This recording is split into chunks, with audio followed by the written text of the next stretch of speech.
جب ہم اسلام کی تاریخ کو دیکھتے ہیں 1400 سال پہلے جب آپ صلی اللہ علیہ وسلم مکے کے اندر مبعوث ہوئے، مکے کے اندر نبی بنا کر بھیجے گئے، مکے کے اندر جب پیدا ہوئے، اس وقت حالات کیا تھے؟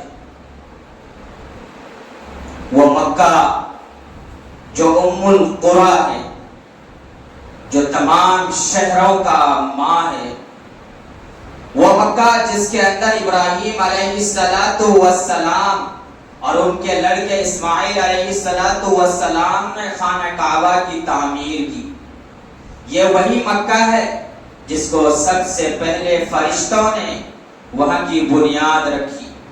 ایک وقت ایسا آیا کہ اس مکے کے اندر، اس خانہ کعبہ کے اندر، چہار دیواری کے اندر 360 بت تھے اور 360 بتوں کی پوجا ہوا کرتا تھا۔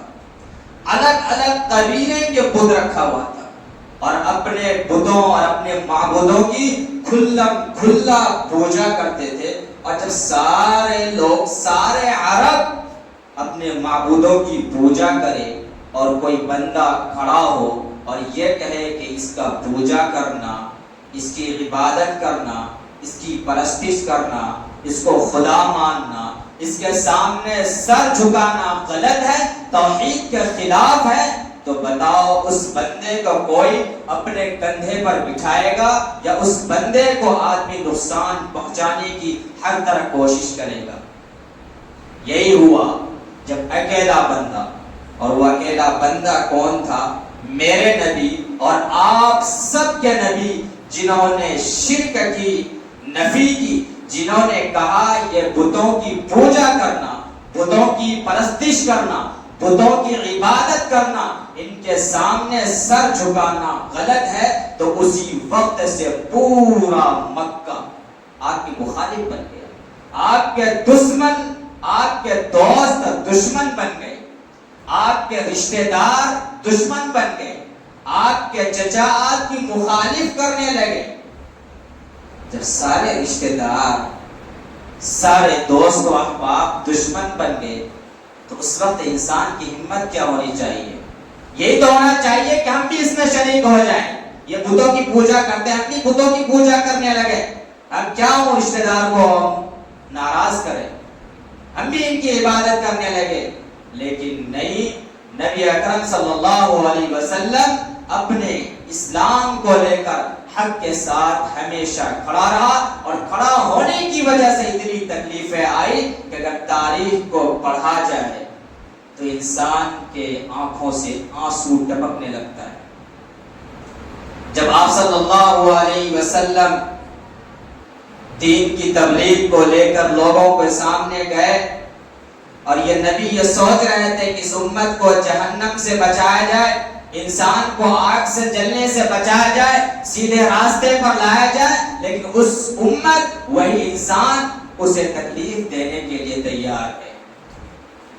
جب آپ صلی اللہ علیہ وسلم دین کی دعوت دینے گئے تو لوگوں نے گالیاں دینا شروع کیا، پتھر مارنا شروع کیا، آپ کو جادوگر، ساحر، شاعر، نہ جانے کتنے گھٹیا الفاظ استعمال کیے آپ کے لیے، تو آپ رنجیدہ ہوئے اور رنجیدہ ہو کر گھر پر لیٹ گئے۔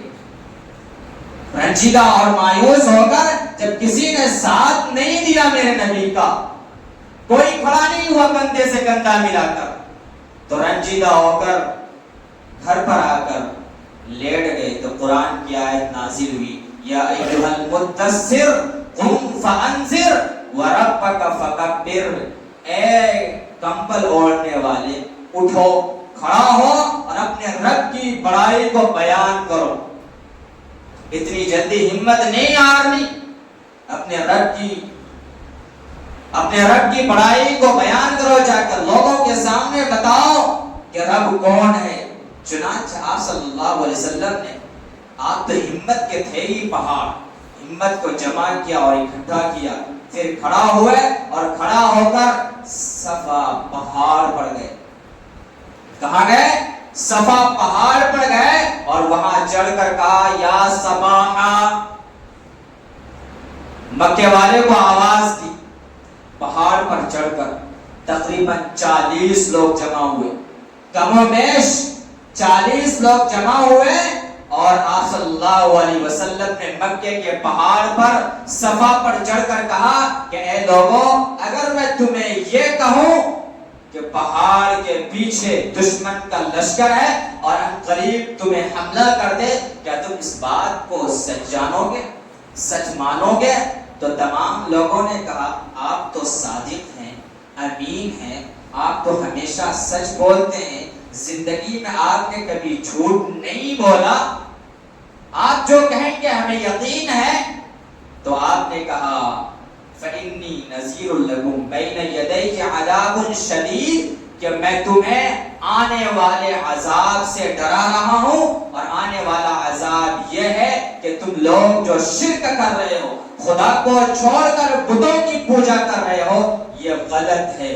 تو اس وقت آپ صلی اللہ علیہ وسلم کے چچا ابو لہب غصے میں اٹھا اور اپنے ہاتھوں کو جھنجھوڑا اور کہا کہ اے محمد، تم نے مجھے اسی لیے یہاں بلایا، تم نے مجھے اسی لیے یہاں اکٹھا کیا، تبت لک یا محمد لہذا جماعتنا، کہ ہلاکت و بربادی ہو اے محمد، تم نے مجھے آواز دے کر ہمارے خاندان کو، سارے مکے والے کو اس لیے بلایا تھا؟ ہمارے پاس کام ہے، ہم کام والے مصروف ہیں، ہم بکواس تمہارے سننے کے لیے جمع نہیں ہوئے ہیں۔ اور وہ چچا ابو لہب محمد صلی اللہ علیہ وسلم کو گالی دیتا ہوا چلا گیا۔ تو بتائیے سب سے پہلے مخالف کرنے والا کون تھا؟ چچا، سگا چچا، حقیقی چچا ابو لہب۔ اور انہوں نے یہیں پر بس نہیں کیا، بلکہ ابو لہب گئے گھر، اور گھر جانے کے بعد ان کے 2 لڑکے تھے، عقبہ، یہ 2 لڑکے تھے ابو لہب کے، ان کے نکاح میں آپ صلی اللہ علیہ وسلم کی 2 لڑکی تھی، رقیہ ام کلثوم۔ ابو لہب کم بخت نے یہ کہا اپنے دونوں بیٹوں سے کہ محمد کی 2 لڑکیاں تمہاری نکاح میں ہیں، اس کو ابھی اسی وقت طلاق دو۔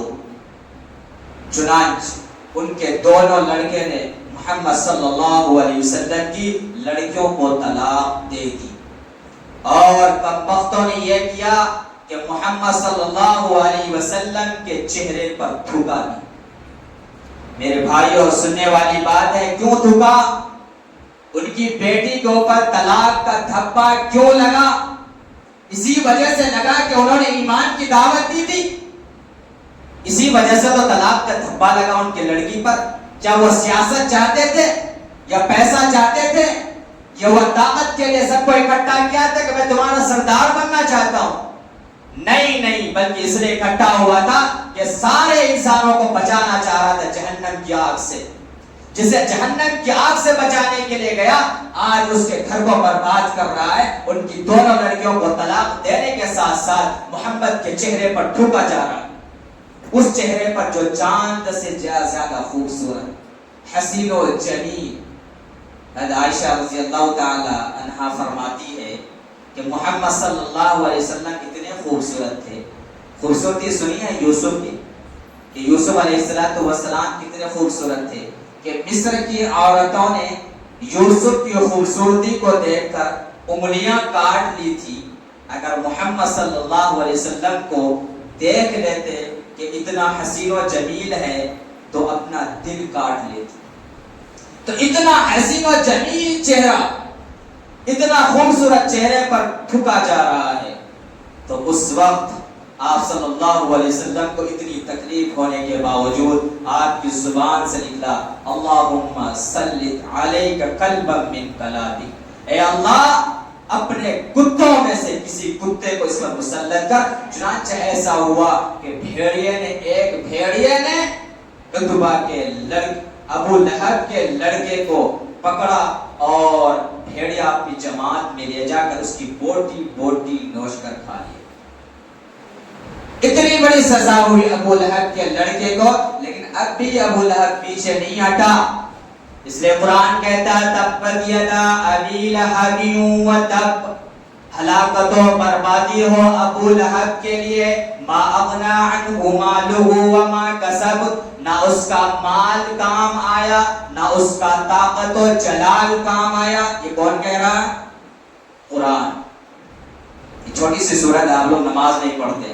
ما اغنى عنه ماله وما کسب، کہ اس کا نہ مال کام آیا نہ طاقت کام آیا. سیصلی نارا ذات لہب، وہ تو عنقریب جہنم کی آگ میں ڈالا جائے گا.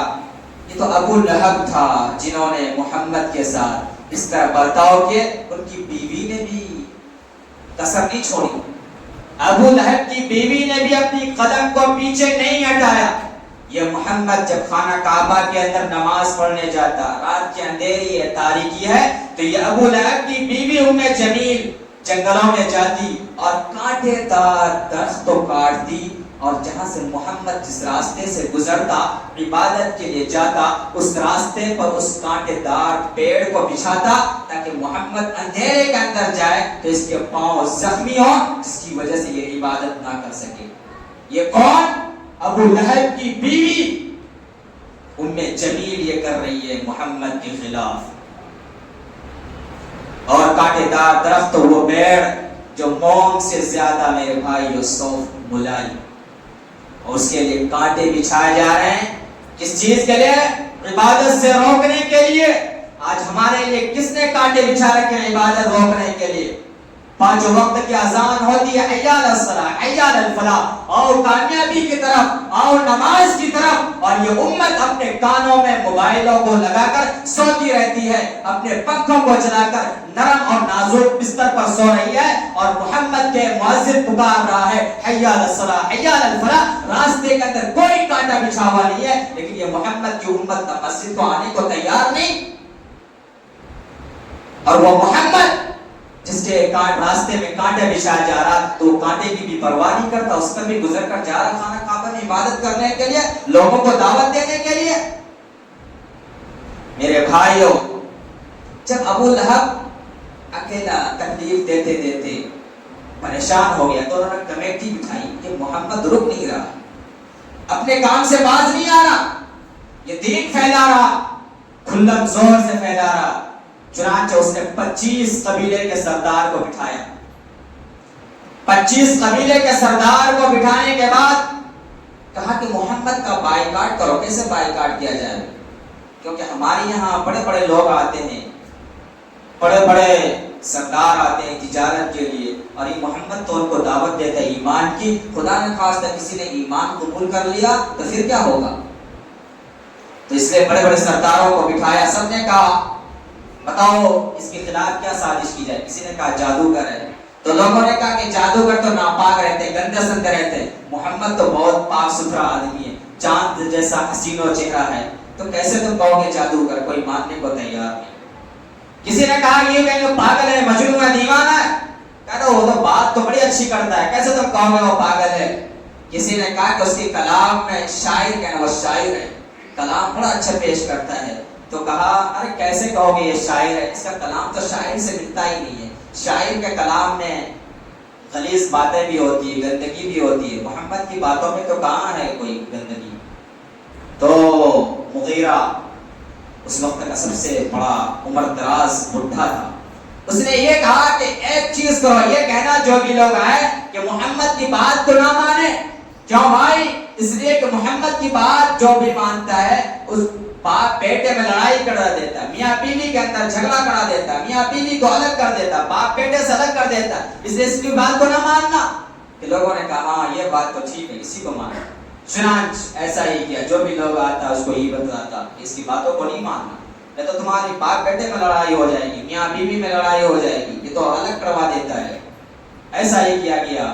اور ایک وقت ایسا آیا کہ 3 سال ایک گھاٹی کے اندر، شعبہ ابی طالب کہتے ہیں، گھاٹی کے اندر تمام لوگوں کو بند کر دیا گیا. کھانا پینا ختم، بائیکاٹ، ساری چیزیں، لین دین ختم. میرے بھائیو، آج ہم گھر میں بیٹھ کر کتنے لذیذ کھانے کھاتے ہیں، چاول بھی کھاتے ہیں، روٹی بھی کھاتے ہیں، ایک سے ایک کھانے کھاتے ہیں. جب ان کو بند کر دیا گیا تھا 3 سال ایک گھاٹی کے اندر، شعبہ ابی طالب کے اندر، ان کے پاس کھانے میں کچھ نہیں تھے، عورتوں کے چھاتی خشک ہو گئے تھے، بچوں کو دودھ پلانے کے لیے کچھ نہیں تھا، پیڑوں کو کھایا ہے، پیڑوں کے اندر جو یہ لگ رہے ہیں پتے، اس کو بھی کھائے اور یہ پیڑ کے پتے بھی ختم ہو گئے، خشک ہو گئے، کچھ بھی نہیں کھانے کو ترس رہے ہیں، لیکن اسلام کو نہیں چھوڑا، اس کے اندر بند ہونا محفوظ قبول کیا، لیکن اسلام کو نہیں چھوڑا۔ یہ تمام تکلیفیں برداشت کرنے کے بعد محمد صلی اللہ علیہ وسلم دین کو پھیلاتے جا رہے ہیں۔ ابو لہب آپ صلی اللہ علیہ وسلم کے پیچھے ہمیشہ رہتا ہے اور یہ کہتا ہے کہ اس کی بات نہ مانو، اور مکے کے اندر دین میلہ لگتا تھا، بڑا بڑا عکاظ کا، عیینہ کا، یہ بڑے بڑے میلے لگتے تھے، اس کے اندر محمد صلی اللہ علیہ وسلم دین کی دعوت کو لے کے جاتے اور لوگوں کو کہتا قولوا لا الہ الا اللہ تفلحون، لوگوں لا الہ الا اللہ کہو کامیاب ہو جاؤ، اور ابو لہب پیچھے سے پتھر مارتا اور کہتا کہ لوگوں اس کی بات مت مانو، یہ جادوگر ہے، شاعر ہے، یہ بیوقوف ہے، جھوٹا ہے، اس کی بات مت مانو۔ آگے محمد کہتا ہے قولوا لا الہ الا اللہ، لوگوں لا الہ الا اللہ کہو، جہنم سے بچ جاؤ گے، جہنم کی آگ سے بچ جاؤ گے، اور پیچھے سے دشمن ابو لہب حقیقی چچا پتھر مار کر کہہ رہا یہ جھوٹا، اس کی بات مت مانو۔ میرے بھائی اس وقت آپ کے دل میں کیا گزرا ہوگا محمد صلی اللہ علیہ وسلم کی؟ کبھی سوچا آپ نے وہ نبی جو پتھر بھی پیچھے سے کھا رہے ہیں، پتھر بھی لگ رہا دشمنوں کی، بات بھی سن رہا ہے، اگر آپ کو کوئی گالی دے دے روڈ پر تو آپ پتھر اٹھائیں اس کے سر پہ ماریں، تم نے مجھے ایسا کہہ کیسے دیا؟ وہاں تو محمد کے سارے مخالف ہیں، دوست بھی مخالف بن گئے، رشتہ دار بھی مخالف بن گئے، سارے لوگ مخالف کرنے کو تیار۔ یہی محمد جب خانہ کعبہ کے اندر نماز پڑھنے جاتا ہے تو اونٹ کھانا ذبح ہوا کرتا تھا مکے کے اندر، تو اونٹ کے جو گندگی چیز ہوتی ہے، اوتھری ہوتی ہے، اس کو محمد صلی اللہ علیہ وسلم کے پیچھے لاتے اس کے اوپر ڈال دیتا۔ یہی محمد جب خانہ کعبہ کے اندر نماز پڑھتے، اللہ کے سامنے جھکتے، تو مغیرہ ابن معیط آتا، اور آنے کے بعد وہ کیا کرتا میرے بھائیوں، اس کے پاس چادر ہوا کرتا تھا، چادر کو اس طرح لیتا اور لینے کے بعد محمد کے گلے میں ڈالتا اور اس کو اس طرح گھماتا، اور گھمانے کے بعد محمد کو پورے طریقے سے گھماتا اس طرح کر کے، تکلیف دینے کے لیے محمد سجدے کی حالت میں۔ ابو بکر صدیق کہتے ہیں کہ مجھے یہ حالت دیکھی نہیں گئی اور میں آیا، اسے دھکا مارا، وہ سائڈ میں جا کر گرا، دونوں نے محمد کو چھوڑا، مجھ پر لپٹ گیا، مجھے مارا، اتنا مارا کہ مجھے زخمی کر دیا۔ وہ محمد جو اللہ کے سامنے جھکا ہوا ہے، اور مغیرہ ابن معیط آتا ہے اور گلے میں پھندا ڈالتا ہے ٹکڑوں کا اور گھسیٹتا ہے۔ کیوں؟ آج ہمارے ساتھ ایسا وقت آیا کیا؟ کوئی آ کر مسجدوں کے اندر ایسا کر رہا؟ نہیں کر رہا، پھر بھی ہم نماز چھوڑے بیٹھے ہیں، اللہ کو بھلائے بیٹھے ہیں اور کہتے ہیں فخر سے کہ ہم نبی کو ماننے والے ہیں، ہم نبی سے محبت کرتے ہیں۔ ارے وہ نبی جنہوں نے طائف کا سفر کر کے دشمنوں کی نہ جانے کتنی تکلیفیں برداشت کی، سارے لوگوں کو دعوت دی ایمان کی، جب مکے کے اندر کوئی ایمان نہیں لایا نا، تو آپ صلی اللہ علیہ وسلم نے طائف کا سفر کیا کہ چلتے ہیں، طائف میں بڑے اچھے اچھے لوگ ہیں، سردار ہیں، مالدار ہیں، سب لوگ ہیں، چلتے ان کو دعوت دیتے ہیں، وہاں گئے دعوت دینے کے لیے، عبد یالیل، مسعود، بنو ثقیف، یہ بڑے بڑے سردار تھے، یہ تینوں سرداروں کے پاس گئے کہ ایمان لے آؤ، قولوا لا الہ الا اللہ تفلحون، لا الہ الا اللہ کہو کامیاب ہو جاؤ گے۔ تینوں نے تین طرح کی جواب دیا، الگ الگ جواب دیے، محمد صلی اللہ علیہ وسلم کو جواب دیا ہی الگ الگ، وہاں کسی سیاست کے لیے نہیں گئے تھے، اپنی عہدیداری کے لیے نہیں گئے تھے، مال و دولت کے لیے نہیں گئے تھے، بلکہ ایمان کی دعوت دینے کے لیے گئے تھے۔ ان کمبختوں نے یہ کیا کہ وہاں کے بڑے بڑے اوباش لڑکوں کو محمد صلی اللہ علیہ وسلم کے پیچھے لگایا اور کہا کہ انہیں اس شہر سے مار کر بھگاؤ، پتھریں لی اور پتھروں سے مارتا گیا محمد کو، اور محمد صلی اللہ علیہ وسلم کو ان کمبختوں نے اتنا مارا میرے بھائی، اتنا مارا کہ پورے بدن زخمی ہو گئے، پیروں پر اتنے خون آئے، ایک پتھر مارے کوئی آدمی خون نہیں نکلتا میرے بھائی، نہیں نکلتا بدن سے، جب زیادہ پتھر لگتی نا تب خون نکلتے، اتنا پتھر مارا کہ جو جوتا مبارک پہن رکھے تو وہ بھی چپک گیا پاؤں سے، اور جب آپ بھاگنے لگے تو بھاگتے بھاگتے پھر بھی پتھر برس رہے ہیں، بےہوش ہو گئے. تو آپ صلی اللہ علیہ وسلم کے ساتھ غلام تھا زید بن حارثہ، انہوں نے محمد کو کندھے پر لیا اور جانے کے اس کو کندھے پر اٹھا کر بھگنے لگا. اور بھاگتے بھاگتے زید بن حارثہ نے سوچا کہ کہاں چھپا ہے محمد کو، یہ پیچھے پورے اوباش لڑکے آ رہے ہیں، پتھر چلا رہے ہیں. تو سامنے دیکھا کہ انگور کا باغ، اس کے اندر گھس گئے. میرے بھائیو پتہ ہے وہ باغ کس کا تھا؟ وہ دشمن اسلام کا باغ تھا. وہ دشمن اسلام کا باغ تھا، عتبہ کا باغ تھا، جنہوں نے بدر میں جھنڈا لیا تھا. بدر کی لڑائی میں جن کے ہاتھ میں جھنڈا تھا، وہ انگور کا باغ اس کا، جو بدر کے میدان میں سب سے بڑا قریش کا سردار تھا. اس کے بعد میں گئے، زید بن حارثہ نے محمد کو انگور کے چھاؤں سے لگایا. اور لگانے کے بعد جب مغیرہ نے دیکھا یہ تو وہی آدمی ہے، محمد ہے، ارے ہائے اتنا مارا طائف والوں نے، اتنا مارا طائف والوں نے. وہ دشمن اسلام آج موقع ہے محمد کی گردن کو اڑانے کے لیے کہ محمد کو اتنا مارا طائف والوں نے. آج دشمن بھی کہہ رہا ہے کہ محمد کو اتنا مارا، دشمن کو بھی احساس ہو رہا ہے کہ محمد کو اتنا مارا طائف والوں نے. آج اس محمد کی امتی نماز چھوڑ دیتی ہے، اس محمد کی امتی جھوٹ بول رہی ہے، اس محمد کی امتی گالی گلوچ کر رہی ہے، اس محمد کی امتی دھوکے بازی کر رہی ہے، جسے دشمن دیکھ کر ترس کھا رہا. آج تو اسے ترس آیا. مغیرہ نے کہا، عتبہ نے کہا، اس کے پاس ایک غلام تھا بداس، انہوں نے انگور توڑے پلیٹ میں رکھا، کہا کہ وہ بندہ جو نظر آ رہا نا اسے لے کر جاؤ. کیوں؟ عتبہ نہیں جا سکتا تھا، نہیں گیا. کیوں؟ اس نے اسے شرم آئی کہ ہم تو محمد کے مخالف تھے، ہم تو بدر میں ان کے سامنے لڑائی کر رہے تھے، کس چہرے سے جائیں.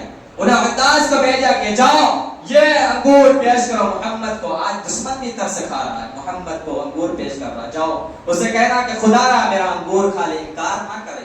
عباس گیا اور جا کر انگور پیش کیا. تو آپ نے کہا یہ ایک انگور تھالی سے اور کہا بسم اللہ. عباس نے کہا کہ آج سے میں نے یہ لفظ کبھی نہیں سنا، یہ آپ کیا کہہ رہے ہیں؟ تو محمد صلی اللہ علیہ وسلم نے پوچھا کہ تم کہاں سے ہو؟ انہوں نے کہا نیگوا. کہا کہ میرے بھائی کے گاؤں سے، یعنی کہا اس کیسے؟ کہا کہ یونس علیہ السلام وہ اللہ کے نبی تھے اور میں بھی اللہ کا نبی ہوں. تو اس وقت عباس نے فوراً کلمہ پڑھ لیا. کلمہ پڑھنے کے بعد جب آپ صلی اللہ علیہ وسلم نے اللہ سے دعا کی ہے، میرے بھائی وہ حدیث کے اندر ہے، جب وہ پڑھیں گے تو آنکھوں سے آنسو آ جائیں گے. تو میرے نبی نے قربانی کیوں دی تھی؟ آپ سے سوال ہے میرے بھائیوں. دشمن بھی ترس کھایا محمد پر، آج محمد کی امتی ترس کھانے کو تیار نہیں اور اپنے آپ کو کہتے ہیں کہ ہم ایمان والے ہیں، ہم محمد کو ماننے والے ہیں. میرے بھائیوں خدا را ایک ہو جاؤ، خدا را محمد کی امتی بن کر زندگی گزارنے والا بن جاؤ. تو انشاءاللہ ہم دنیا کے اندر بھی کامیاب ہوں گے، آخرت میں بھی کامیاب ہوں گے. ہمارا جیسا